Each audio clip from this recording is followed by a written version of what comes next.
I recently read this book, Making Money Simple by Peter Lazaroff. And in this book, there is a step by step to get your financial state in order, and it also will guide you on how you can keep it that way forever. And there are 5 things that we can learn from this book. Most of our financial failures are because we don't know the basics about finances. According to this book, the one and only secret to financial success is compounding. That is the only reason Warren Buffett is as rich as he is. He mentions it in all of his speeches and in all of his books. The earlier you start and the more thoughtful you are about your money, this will help you achieve your financial success that you're looking for. In short, compounding is starting early and putting away money regularly from time to time, and this will give you the success, the financial success that you're looking for. So, where do we start? Every success story starts with asking questions and getting a clarity on what we have and what we need. In this case, getting a clarity in order to live happily without any financial problems. So the first question you need to ask yourself is, what is my worth now? And what should my worth be in order to not have any financial worries? But if it's that simple and easy, everyone will be financially successful, right? There are a few problems each one of us have to face in order to be financially successful. And there are a lot of problems, but the most important ones are there are a number of choices that we need to make, and these choices are difficult choices, so it's even difficult to get started. And we don't have a clear-cut rules about our finances. That is a problem too. And our brain is not very good at making financial decisions, so we need to train it. And the most important and biggest problem of all is the speed at which things progress in finances that make it difficult for us to think about saving or doing anything about our finances. So how do we plan in terms of our finances? Before we start planning anything at all, you need to know what you're aiming for. What exactly do you want from your life? That means you need to always start keeping the end in mind. Where do you want to finish? And then you need to start working backwards and figure out everything that you'll need to get there.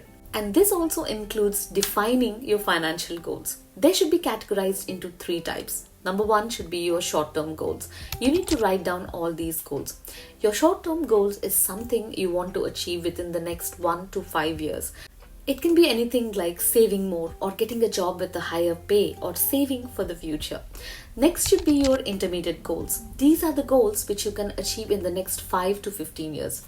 Anything like buying a house, saving for a child's education, saving for a car, saving for something big. And finally, the long-term goals. These can take more than 15 years. Usually, long-term goals are retirement plans like traveling extensively or something you want to leave behind as a legacy. Writing down all these goals will help you identify what is important to you, what is it that you want from your life. And when you finally finish writing your goals, you will have a clear picture of what you need to accomplish and what you need to be doing to get to those goals. But whatever your goals are, your priority should be about 2 things: saving for retirement and saving for emergencies. A retirement fund is something you need to concentrate from day one you get your job in order to have a happy and relaxed retirement. And an emergency fund is something which will help you survive for 6 to 12 months if something unexpected happens, like you lost your job or your health condition has changed, anything with loss of income. And this emergency fund will help you stay afloat in this time of uncertainty.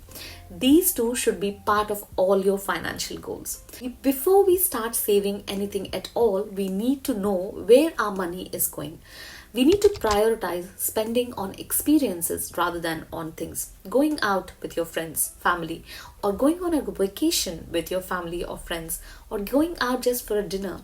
Spending on these experiences gives you the same amount of happiness when you remember them.